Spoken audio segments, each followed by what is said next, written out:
வணக்கம். இன்றைக்கி நம்ம தோசைக்கு பொடி செய்வோம். இது சென்னாங்குண்ணி. நீங்கள் உடம்புக்குறீங்க கூட போட்டுக்கலாம். தேங்காய் பூ, ஒரு 10 காஞ்சி மிளகா, ஒரு வெங்காயம். இதை கழுவிக்குவோம். நம்ம இதை வறுக்கணும்.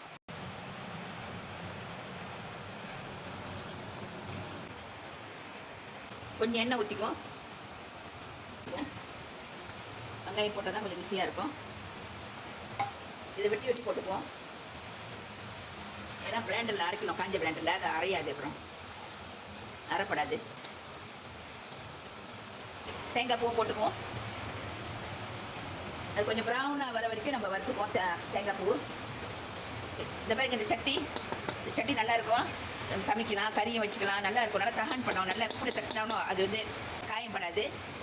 இந்த கட்டனில் நம்ம இன்னும் நார்மல் கரண்டி எடுத்துக்கணும் பண்ணால் கூட காயம் இருக்காது. நல்லாயிருக்கும். நான் டிக்டாக் ஷாப்பில் தான் வாங்கினேன். இது என்ன எல்லாம் கிளிக் பண்ணி வாங்கிக்கோங்க.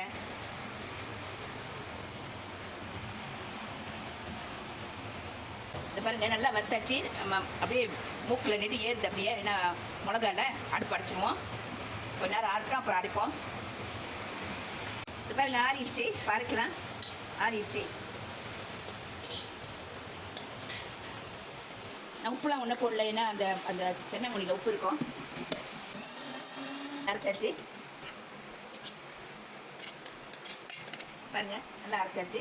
இது தோசைக்கு, இட்லிக்கெலாம் சாப்பிட்லாம். நீங்கள் அந்த கோதுமை அப்பம் சுட்டிங்கன்னா அது கூட நீங்கள் சாப்பிட்லாம். சைவம்னா வெறும் தேங்காய் பூ, காஞ்சி மிளகா, வெங்காயம், என்னது பருப்பு கொஞ்சம் போட்டுக்கலாம். நம்ம இது இருக்குல்ல, கடலை இருக்குல்ல, கடலை கொஞ்சம் போட்டு அரைக்கலாம். அந்த மாதிரி வறுத்துட்டு சைவம்னா.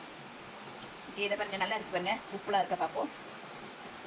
எல்லாம் சரியாக இருக்குது. ஏன்னா இந்த சென்னாங்குனியில் உப்பு இருக்குது. தோசைக்கு சாப்பிட்டா அப்படி தான் இருக்கும்.